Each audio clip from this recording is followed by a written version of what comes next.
ஆதியாகமம் 3வது அதிகாரம் ஆதிகாண்ட 3ನೇ ಅಧ್ಯಾಯ 4வது வசனத்தில் இருந்து எழுதப்பட்டிருக்கிறது. 4ನೇ ವಾಕ್ಯದಿಂದ ಬರೆಯಲ್ಪಟ್ಟಿದೆ. 6வது ವಚನದವರೆಗೂ 6ನೇ ವಾಕ್ಯದವರೆಗೂ serpent said to the woman, ಆ ಒಂದು ಸರ್ಪವು ಸ್ತ್ರೀಯನ್ನು ನೋಡಿ ಅದು ಹೇಳ್ತಾ ಇದೆ, you certainly will not die, for God knows that on the day you eat from it your eyes shall be opened and you will become like God, knowing good and evil. ಆಗ ಸರ್ಪವು ಸ್ತ್ರೀಗೆ, ನೀನು ಹೇಗೂ ಸಾಯುವುದಿಲ್ಲ, ನೀವು ಈ ಹಣ್ಣನ್ನು ತಿಂದಾಗಲೇ ನಿಮ್ಮ ಕಣ್ಗಳು ತೆರೆಯಲ್ಪಡುವವು, ನೀವು ದೇವರಂತೆ ಆಗಿ ಒಳ್ಳೆಯದರ ಕೆಟ್ಟದರ ಭೇದವನ್ನು ಅರಿತುಕೊಳ್ಳುವಿರಿ. And the woman saw that the tree was good for food and that it was delight to the eyes and that tree was desirable to make one wise. She took some of its fruits and ate, and she also gave it to her husband with her, and he ate. ಆಗ ಆ ಸ್ತ್ರೀಯು ಆ ಮರದ ಹಣ್ಣು ತಿನ್ನುವುದಕ್ಕೆ ಉತ್ತಮವಾಗಿಯೂ ನೋಡುವುದಕ್ಕೆ ರಮ್ಯವಾಗಿಯೂ ಜ್ಞಾನೋದಯಕ್ಕೆ ಅಪೇಕ್ಷಿಸತಕ್ಕದಾಗಿಯೂ ಇದೆ ಎಂದು ತಿಳಿದು ಅದನ್ನು ತೆಗೆದುಕೊಂಡು ತಿಂದಳು. ಸಂಗಡ ಇದ್ದ ಗಂಡನಿಗೂ ಕೊಡಲು ಅವನು ತಿಂದನು. The devil said, ಸೈತಾನ್ ಹೇಳ್ತಾ ಇದ್ದಾನೆ, ನೀ ನೆನಕಿರ ಮಾದರಿ ನೀನ್ ನೆನೆಸುವ ಹಾಗೆ ಅವರು ನಲ್ಲವರು ಗೆಡಿಯಾರು, ಆತನು ಒಳ್ಳೆಯವನಲ್ಲ. Amen. Devil said to the Eve, ಸ್ತ್ರೀಯನ್ನು ಹವ್ವಳನ್ನು ನೋಡಿ ಸೈತಾನ್ ಹೇಳ್ತಾ ಇದ್ದಾನೆ, Amen. Satan somehow convinced them that God is not the way you think about him. ಸೈತಾನ್ ಹೇಗೋ ಅವರಿಗೆ ತಿಳಿಸಿದೇನು ಅಂತಂದ್ರೆ, ದೇವರು ನೀವು ನೆನೆಸುವ ರೀತಿಯಲ್ಲಿ ಆತನು ಆ ರೀತಿ ಇಲ್ಲ, ಆತನು ಅಷ್ಟು ಒಳ್ಳೆಯವರು.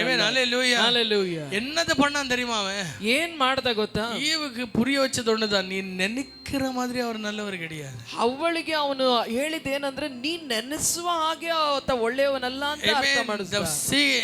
The seed that Satan saw into the woman, into man, was ನೀ ನೆನಕಿರ ಮಾದರಿ. ಮನುಷ್ಯನಲ್ಲಿ ಸೈತಾನನ ಹಾಕಿದ ಬೀಜ ಏನಂದ್ರೆ, ನೀ ನೆನೆಸುವ ರೀತಿಯಲ್ಲಿ ದೇವರಿಲ್ಲ. I tell you something. ನಾನು ಒಂದನ್ನೇ ಹೇಳ್ತೇನೆ, Still that seed is inside man. ಇವತ್ತಿಗೂ ಕೂಡ ಆ ಬೀಜ ಮನುಷ್ಯನೊಳಗಿದೆ. Are you here with me? ನೀವು ನನ್ನೊಂದಿಗಿದ್ದೀರಾ? The Holy Spirit said to me last night, ಪವಿತ್ರಾತ್ಮ ದೇವರ ನೆನ್ನೆ ರಾತ್ರಿ ಹೇಳಿದ್ರು, because the seed was still inside man after 4,000 years they rejected me.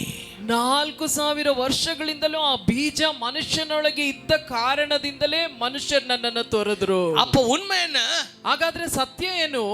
ಏದೆನ್ಲೆ ಏಮಾற்றಪಟ್ಟದು ಮನುಷ್ಯನಲ್ಲ, ಏದೇನಲ್ಲಿ ಏಮಾರಿಸಲ್ಪಟ್ಟದ್ದು ಮನುಷ್ಯ ಅಲ್ಲ. ಅರ್ಥ ಆಗ್ತಾ ಇಲ್ಲ ಅಂದ್ರೆ ಇನ್ನೊಂದು ಸ್ವಲ್ಪ ಚೆನ್ನಾಗಿ ಗಮನ ಇಟ್ಟು ಕೇಳ್ರಿ. Amen. Hallelujah. Hallelujah. I want everyone to observe what I am telling you. ನಾನು ಹೇಳೋದನ್ನ ಚೆನ್ನಾಗಿ ಗಮನಿಸ್ರಿ. ಆಮೆನ್. hallelujah. Hallelujah. ಏದೆನ್ಲೆ ಏಮಾற்றಪಟ್ಟದು ಮನುಷ್ಯನಲ್ಲ, ಏದೇನಲ್ಲಿ ಏಮಾರಿಸಲ್ಪಟ್ಟದ್ದು ಮನುಷ್ಯ ಅಲ್ಲ. because man was walking with God. ಯಾಕೆಂದ್ರೆ ಮನುಷ್ಯ ದೇವರೊಂದಿಗೆ ನಡೀತಾ ಇದ್ದ. They were not walking with the devil.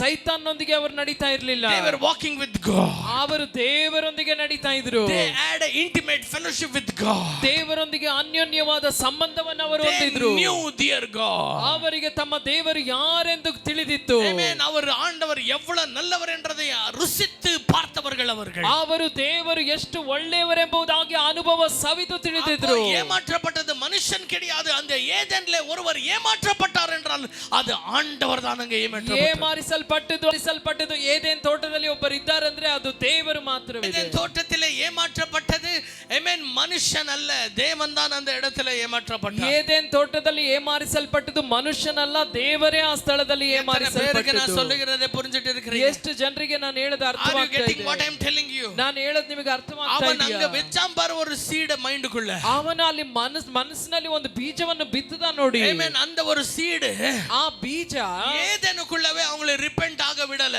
ಏದೇನೊಳಗೆ ಅವರು ಪಶ್ಚಾತ್ತಾಪ ಪಡ್ಲಿಕ್ಕೆ ಬಿಡ್ಲಿಲ್ಲ. ಆಮವಾ ಇಲ್ಲಿಯಾ சொல்லுங்க? ಹೌದಾ ಇಲ್ವಾ?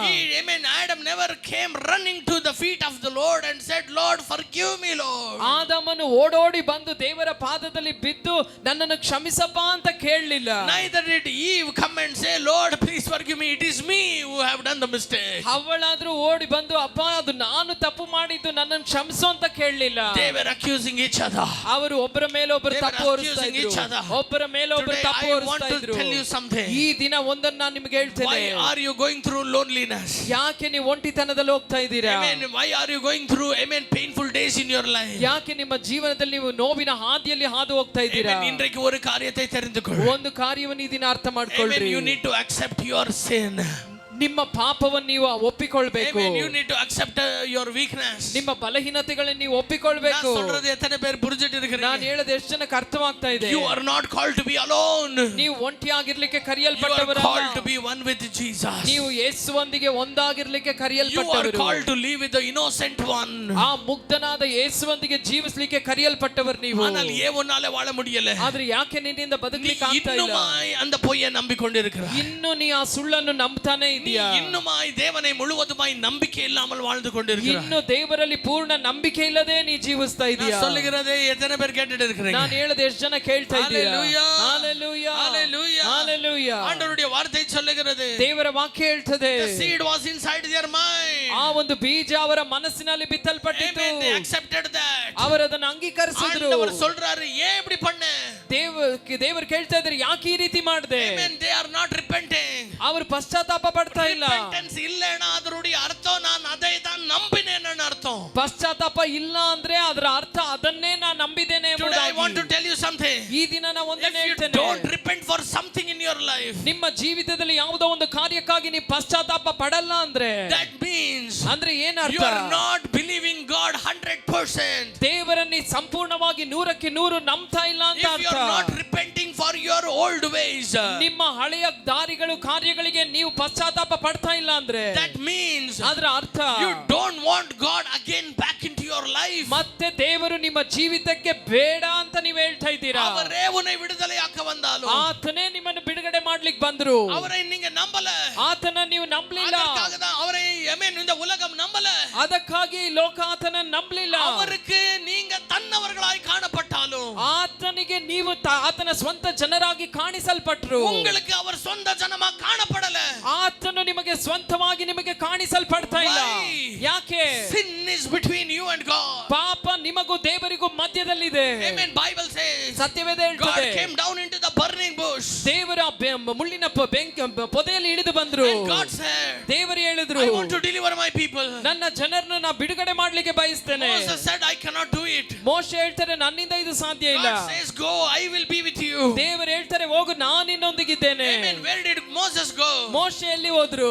Moses went to his own people. ಮೋಶೆ ತನ್ನ ಸ್ವಂತ ಜನರ ಬಳಿಗೆ ಹೋಗಿದ್ದು. ஆமாவா இல்லையா சொல்லுங்க? ಹೌದಾ ಇಲ್ವಾ ಹೇಳ್ರಿ? Moses went to his own people. ಮೋಶೆ ತನ್ನ ಸ್ವಂತ ಜನರ ಬಳಿಗೆ ಹೋದ. Moses went for the sake of his own people. ಸ್ವಂತ ಜನರಿಗಾಗಿ ಆತನು He ಹೋಗಿದ್ದು. want to see their tears turned into joy. ಅವರ ಕಣ್ಣೀರೆಲ್ಲ ಸಂತೋಷವಾಗಿ ಮಾರ್ಪಡೋದನ್ನ ನೋಡ್ಬೇಕು ಅಂತ ಆಸೆ ಪಟ್ಟ. But what happened? ಆದ್ರೆ Those ನಡೆದದ್ದೇನು? people didn't believe him. ಆ ಜನ ಅವತ್ತನ್ನು ನಂಬಲಿಲ್ಲ. They didn't believe God. ಅವರು ದೇವರನ್ನು ನಂಬಲಿಲ್ಲ. இந்த காலை நேரத்தில் ஆவியானவர்களோடு ಈ பேசிக்கொண்டிருக்கிறார். ಮುಂಜಾನೆ ಸಮಯದಲ್ಲಿ ದೇವರ ಆತ್ಮ ನಿಮ್ಮೊಂದಿಗೆ ಮಾತನಾಡ್ತಾ ಇದ್ದಾರೆ. ஆண்டவர் ஆமென் தள்ளப்பட்டவராய் உங்க முன்னே நிற்கிறார். ಯಾಕೆ ದೇವರು ತಳ್ಳಲ್ಪಟ್ಟವನಾಗಿ ನಿಮ್ಮ ಮುಂದೆ ನಿಂತಿದ್ದಾರೆ? ஆண்டவர் தள்ளப்பட்டவராய் உங்க முன்னே நிற்கிறார். ಆ ದೇವರೇ ತಳ್ಳಲ್ಪಟ್ಟವನಾಗಿ ನಿಮ್ಮ ಮುಂದೆ ನಿಂತಿದ್ದಾರೆ. Hallelujah. Hallelujah. உடைந்த உள்ளத்தோடு நிற்கிறார். ಮುರಿಯಲ್ಪಟ್ಟವನಾಗಿ ನಿಂತಿದ್ದಾರೆ. உங்களை சுகப்படுத்த வேண்டும் என்று வந்த தேவன் சுகப்படுத்த முடியாமல் தள்ளப்பட்டவராய் நிற்கிறார். ನಿಮ್ಮನ್ನು ಸ್ವಸ್ಥಪಡಿಸಲಿಕ್ಕೆ ಗಾಯವನ್ನು ಆರಿಸಲಿಕ್ಕೆ ಬಂದ ದೇವರ ಆತನು ಅದನ್ನು ಮಾಡ್ಲಿಕ್ಕೆ ಆಗದೆ ನಿಂತಿದ್ದಾರೆ. ஆண்டவரே ஏன் உனக்கு கண் இல்லையா? ಯಾಕೆ ದೇವರೇ ನಿನಗೆ ಕಣ್ಣಿಲ್ವಾ? எத்தனை நாள் இந்த பிரச்சனையில நான் இருக்க வேண்டும்? ಎಷ್ಟು ದಿನ ಈ ಸಮಸ್ಯೆಯಲ್ಲಿ ನಾ ಜೀವಿಸಬೇಕು? நான் இந்த கடத்தில நான் வாழ வேண்டும்? ಎಷ್ಟು ದಿನ ಈ ಸಾಲದಲ್ಲೇ ನಾ ಬದುಕಬೇಕು? ஆமென். ಅರ್ಥமே இல்லங்க. ಅರ್ಥನೇ ಇಲ್ಲ ರೀ. ಅರ್ಥமே ಇಲ್ಲ. ಅರ್ಥನೇ ಇಲ್ಲ. ಜನங்களே தன்னை தள்ளிவிட்டார். ಆತನ ಸ್ವಂತ ಜನರೇ ಆತನನ್ನು ತಳ್ಳಿಬಿಟ್ರೆ எப்படியாக அவரால் அற்புதம் செய்ய முடியும்? ಹೇಗೆ ಆತನಿಂದ ಅದ್ಭುತ ಮಾಡ್ಲಿಕ್ಕೆ ಸಾಧ್ಯ? எனக்கு பிரியமானவர்களே, ನನಗೆ ಪ್ರಿಯರಾದವರೇ, மாற வேண்டியது உன்னுடைய சூழ்நிலை அல்ல, மாற வேண்டியது உன்னுடைய மனசு. ಮಾರ್ಪಡಬೇಕಾಗಿರೋದು ನಿಮ್ಮ ಪರಿಸ್ಥಿತಿ ಅಲ್ಲ, ಮಾರ್ಪಡಬೇಕಾಗಿರೋದು ನಿಮ್ಮ ಮನಸ್ಸು. If you are asking God to change all your situations, ನಿಮ್ಮ ಪರಿಸ್ಥಿತಿಗಳನ್ನು ಮಾರ್ಪಡಿಸಬೇಕಂತ ದೇವರಲ್ಲಿ ನೀವು ಕೇಳಿಕೊಳ್ತಾ ಇದ್ರೆ, here is your answer. ಇದೋ ನಿಮ್ಮ ಉತ್ತರ ಇಲ್ಲಿದೆ. God says, ದೇವರು ಹೇಳ್ತಾರೆ, before I want to change your situation, I want to change your mind. ನಿಮ್ಮ ಪರಿಸ್ಥಿತಿಗಳನ್ನು ಮಾರ್ಪಡಿಸೋದಕ್ಕಿಂತ ಮುಂಚೆ ನಿಮ್ಮ ಮನಸ್ಸನ್ನು ನಾನು ಮೊದಲು ಮಾರ್ಪಡಿಸಬೇಕು. எத்தனை பேர் சொல்றீங்க என் மனசை மாத்துங்க? ಎಷ್ಟು ಜನ ಹೇಳ್ತೀರಾ ನನ್ನ ಮನಸ್ಸನ್ನು ಮಾರ್ಪಡಿಸಪ್ಪ, ನನ್ನ ಮನಸ್ಸನ್ನು ಮಾರ್ಪಡಿಸಪ್ಪ.